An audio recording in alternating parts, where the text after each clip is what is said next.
Hello, everybody, and welcome to the From Poverty to Progress channel, the only channel that's devoted to promoting an awareness and understanding of progress. My name is Michael Magoon, and I am the author of the From Poverty to Progress book series. If you're a new viewer, you should start with the Intro to Channel playlist. Stay tuned for a free book giveaway at the end of this video. Today's episode is about how progress spread across the globe. And as we learn from other episodes, progress is a fact. It is showing up in metrics all across the world, from per capita GDP to literacy to year schooling to sanitation to neonatal mortality in virtually every nation across the world. And this progress really matters to humanity. In fact, I believe that it is the single most important fact of our time. Just as important, progress matters to you. It affects virtually every part of your life. Anytime you're interacting with any kind of object, that is an object that was created in the past as a result of human progress. And this progress is very different from humanity's past. The bulk of human history has been a desperate struggle for survival. And in particular, mankind has had to fight against geographical constraints that made it difficult for them to acquire enough food to eat. So how did we get here? How did we get from a world of poverty to a world of progress? I believe progress didn't start in the digital era. It didn't start with cell phones. It didn't even start with the Industrial Revolution. I believe progress goes all the way back to the medieval city-states of northern Italy, sometime around the year 1200. Those city-states had unique geographical conditions. First of all, they were close to the Middle East, so they were able to acquire agricultural technologies from the place where agriculture was first invented. Second of all, they had soil and rain patterns that were conducive to highly productive agriculture using plows. They also had easy access to rivers and the Mediterranean Sea. Finally, Northern Italy was on a peninsula with no major military threats, and they were protected on the northern side by the Alps itself. At the same time, medieval northern Italy had unique political conditions.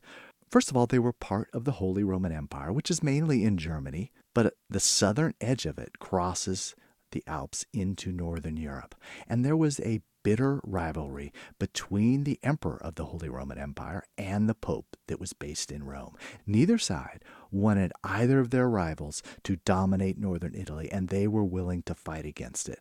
Finally, Italy had a tradition of autonomous cities that go all the way back to ancient Greece and ancient Rome. The northern Italians essentially invented an entirely new type of society, what I call a commercial society. Before this time, the vast bulk of people had to devote the majority of their waking hours to producing enough food. But commercial societies were very different. In commercial societies, people lived in cities and they didn't grow their own food. Instead, they worked together to solve other people's problems at scale, usually via the marketplace. And then individuals could freely choose which of those solutions developed worked best for themselves and society. In other words, they were in many ways like today. Life was different, yes, but a lot of the basic principles for how a modern society functions were invented in these commercial societies in northern Italy.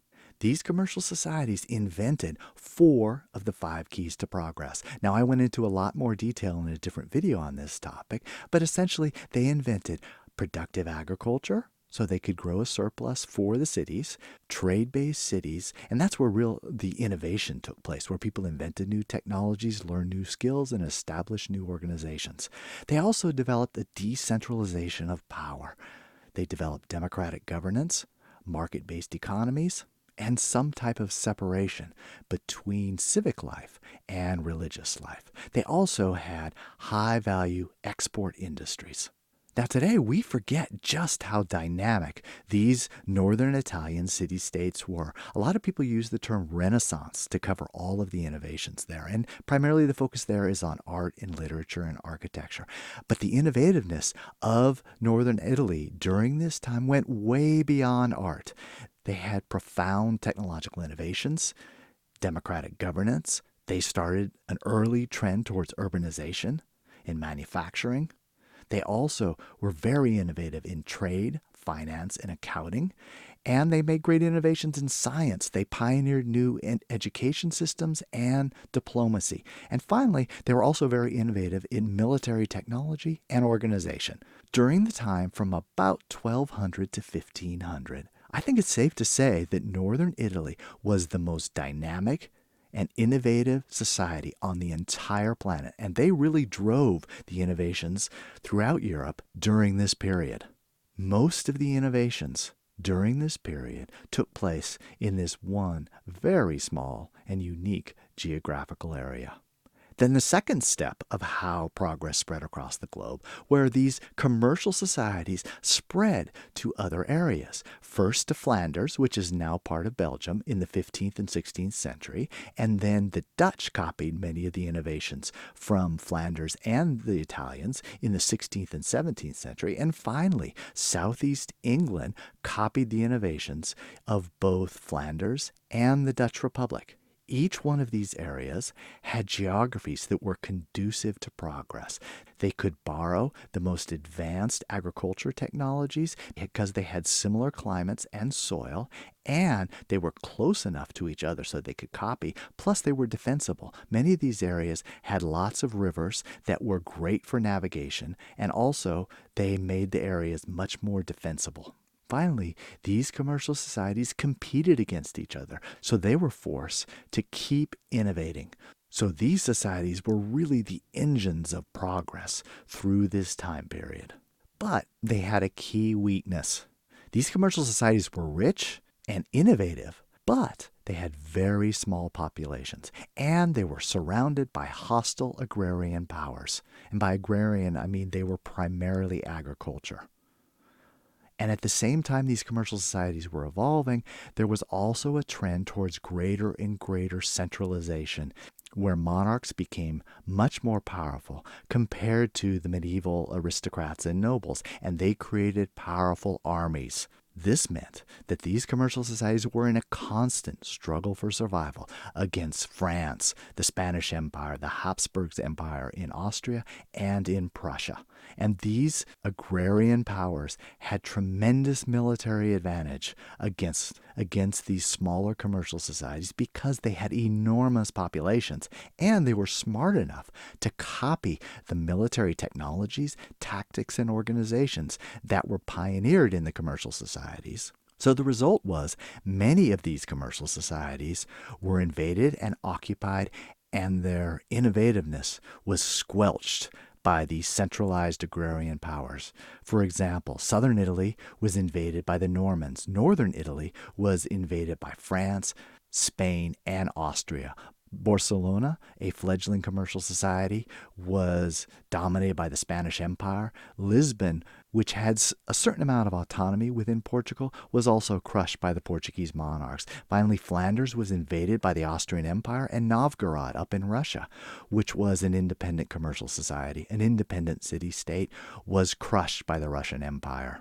Many German cities in the Hanseatic League struggled for autonomy within the Holy Roman Empire, and many of them lost that autonomy. Finally, even some of the more successful commercial societies, like the Dutch Republic, were almost destroyed by military conquest from these predatory agrarian empires. The Dutch Republic was almost destroyed by French invasion in 1674, and England was seriously threatened by the Spanish invasion in 1588.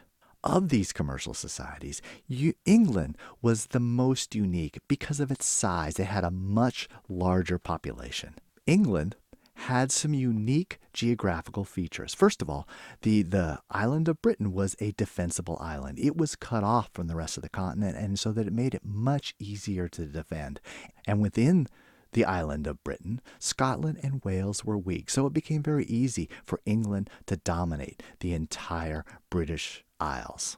Second of all, it was close enough to the Low Countries, that is Flanders and Netherlands, so that they could copy their innovations. And many of the factors that we now associate with England actually started with the Dutch and the Belgians. They also evolved a unique balance of power that helped to decentralize power to a much greater extent than other agrarian powers. They balanced the crown, the aristocracy in the House of Lords, the House of Commons, and commercial cities such as London. Each one of them had a certain amount of political and economic power, and none of them could dominate each other. That gave a domain for freedom for the English people.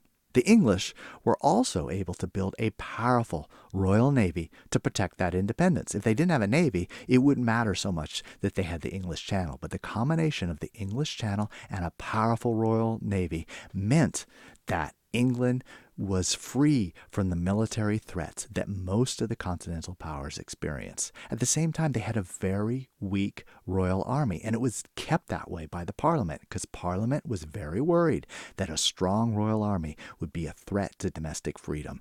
This is very different than what was going on in other kingdoms in Europe, where the monarchy was getting more and more powerful by building up a military. That military was created to protect from other kingdoms, but it also was used to destroy domestic freedoms. Finally, the British built an empire that helped to increase trade and export industries. From the time of the late 17th century, Britain was one of the driving forces in progress in terms of innovations in political innovations, economic innovations, and technology. The third main phase in the spread of progress across the globe was the settling of North America, mainly by the English. First of all, the Puritans settled New England. They came from southeast England, what's today called East Anglia. The Quakers settled Pennsylvania and the middle colonies from northern England, an area that was gradually more commercialized than other parts of England. And the Dutch, which was the premier commercial power, settled New Amsterdam, or what's now New York. And finally, Germans from the Rhineland, which is the most commercialized region in what's now called Germany, settled in Pennsylvania. All of these groups came from commercial societies, or for societies that was heavily influenced by commercial activity. This meant that their cultures and institutions and values were very different from agrarian societies such as France, Spain, and Portugal. The settlers there created very different types of societies. At the same time, these northern British colonies, what we now call northeastern United States, had geography that was very conducive to progress. They had soils and climates where agriculture was possible, and they had easy access to rivers and the ocean. These settler cultures then spread across what became the United States, particularly in the 19th century. And the American Midwest also had geography conducive to progress. They had soil that was extremely productive for agriculture once the steel plow was invented, and the Mississippi-Missouri River Basin is one of the largest bodies of navigable rivers in the entire world. These settlers brought with them productive agricultural technologies and techniques, institutions, particularly political and economic institutions, that maintain decentralized power, and as they moved westward, they established new trade-based cities, and each one of those cities had export industries that exported to the rest of the United States and, in many cases, to the rest of the world. So as these groups migrated westward, they brought the key foundations of progress with them and helped to spread progress across the globe. Over the last 150 years, the United States has been a fundamental driving force in progress, particularly in terms of technological innovation. The fourth main phase of progress spreading across the globe was the Industrial Revolution. This is where Britain, which had previously been a commercial society, invented the fifth key to progress, which is the widespread use of fossil fuels. In the Industrial Revolution, Britain invented technologies that applied energy from fossil fuels to agriculture, energy production and distribution, transportation, communication, urban infrastructure, and military technology. So all of this radically accelerated progress within Britain, and Britain helped to spread it across the world. Now, I want to make it clear that the Industrial Revolution did not invent progress. Many experts believe that progress was invented with the Industrial Revolution, and that's understandable given how much of an acceleration of economic growth there was during that period. But I think it's important to understand that those trends were already in existence. They were just in a relatively small city-states and one relatively small nation of England. What the Industrial Revolution did, though, is it accelerated those trends tremendously. And it invented new technologies that enabled societies to overcome geographical constraints. Most societies in the world up till then have been trapped in poverty because of geography. But the Industrial Revolution invented technologies that made it possible to overcome those limitations. It also enabled the British Empire to become the dominant power in the world. Britain had already quite powerful before the Industrial Revolution, but the Industrial Revolution fundamentally changed the balance of power in the world. Now these rival powers in France, Italy, Prussia, and Russia all realized that they had to copy the innovations of Britain because they needed military power. There's one thing all these kings and queens respected. They didn't care so much about their people and the standard of living of their people, but they did care about military power. So immediately after the Industrial Revolution in Britain, what you saw was a number of powers that copied the technologies of Britain with the express purpose of becoming more powerful military. They hoped that they could copy what they thought was good about Britain, in other words, a powerful military, without having to become a free society. So you saw a tremendous growth in the militaries of Germany, the United States, Russia, and later the Soviet Union, and Japan. This led to a series of global conflicts in the 20th century. The first was World War I. It was primarily between the new industrializing powers, particularly Germany, and their Western allies. The result was a collapse of the empires of Central and Eastern Europe.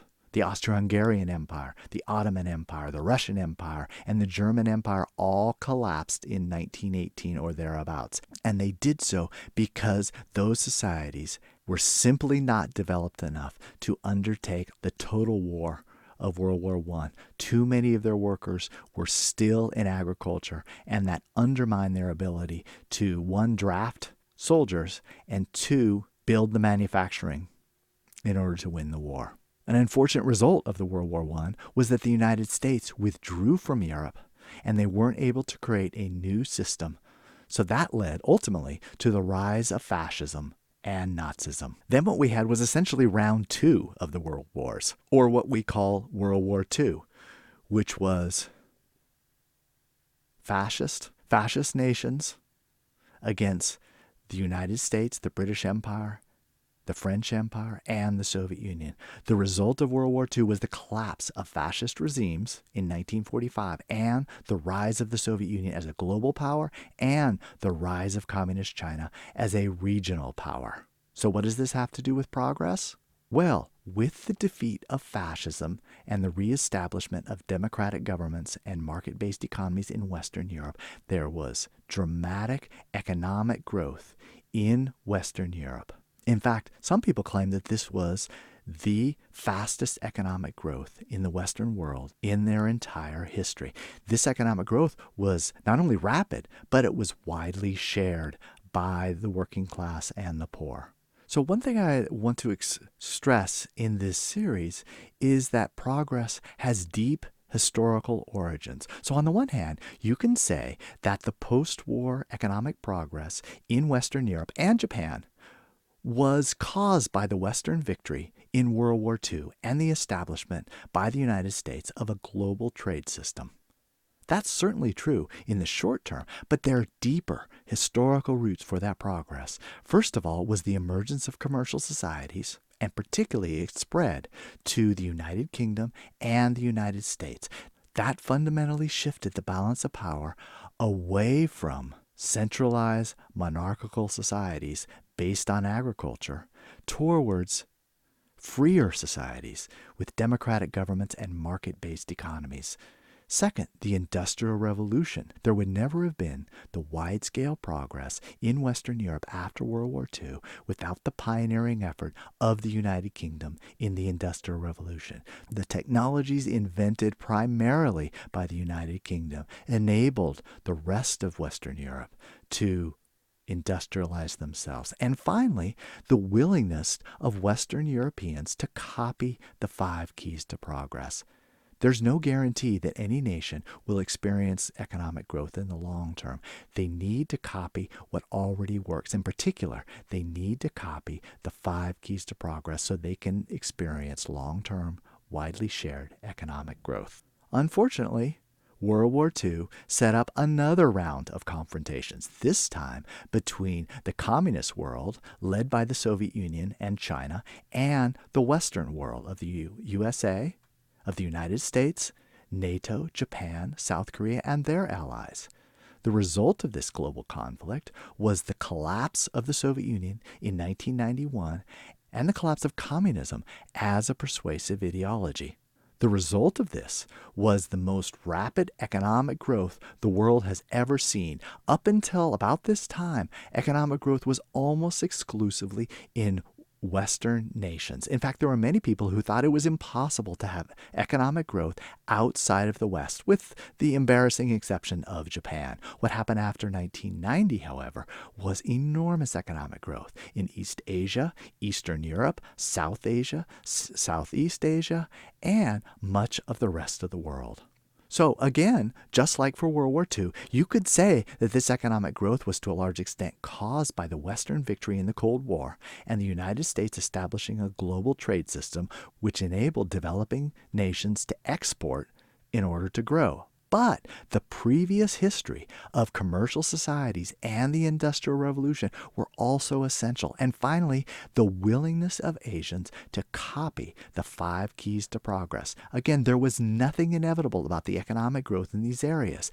Those societies needed to change, and they needed to change in a way of copying what already works, in particular, copying the 5 keys to progress. So, what does the future hold? Well, to be honest, I don't know. If you look at the overall trends, they look pretty good. But we also know that if you were in 1913, you say, well, I think things are going to be pretty good, you would be considered pretty wrong, given that it was followed by World War I, the Great Depression, and World War II. So you can have very clear deviations in the short run in the trend of progress. And progress isn't inevitable. So I don't know what's going to happen in the future. But it does appear that we are moving into a world of what I would call the Cold War 2.0. Now it is Russia, China, and perhaps Iran against the United States, NATO, Japan, and a whole host of other allies. So what does future progress depend on? Well, I do believe that if we move into another Cold War, and it's very unclear how violent that Cold War will be. It may be short, it may be long, it may be violent, it may not be violent. But I do believe that the victory of the Western side is going to be essential for maintaining progress in the medium term, not necessarily in the long term. I think the world will adapt regardless. But in the medium term, let's say the next 20 to 30 years, I think it's going to be critical for the West to triumph in the second Cold War. Second of all, it's very important that wealthy nations keep their own progress going. And that's not a given. There are a lot of forces right now, particularly in Europe, that are really stalling out economic growth. We also need to maintain the global trade system so that developing nations can ratchet their way out of poverty by exporting to wealthier countries. And to a large extent, it's going to depend on the extent to which developing nations copy the 5 keys to progress and particularly develop high-value export industries so that they can make money by exporting to wealthier countries. So where do you go if you want more? Well, I would suggest going to my website, frompovertytoprogress.com. With a free email subscription, you get free ebook samples, free audio samples, and discounted prices on ebooks and audiobooks. If you insist on paying full price, you can purchase ebooks, paperback books, and hardcovers at Amazon, or if you're a bookstore or a library, you can go to Ingram Spark. Audiobooks are available at Amazon, Audible, and iTunes. If you'd like to see more books from other authors, I would recommend my library of online book summaries that has about 280 book summaries on technology, history, and economic growth. So we've gotten to the free giveaway part. Here are the rules. We're going to give away a free digital copy of my first book, From Poverty to Progress. The contest rules are: first, you must subscribe to my channel. Second, you must leave a constructive comment. Then, exactly 1 week after this video is published, I will randomly choose one commenter. I will post the username of the winner and ask the person to email me. You must email me back within 1 week. After I authenticate you, I will then email you a link for the free download. Well, that concludes this episode. I hope you enjoyed it, and I will see you next time.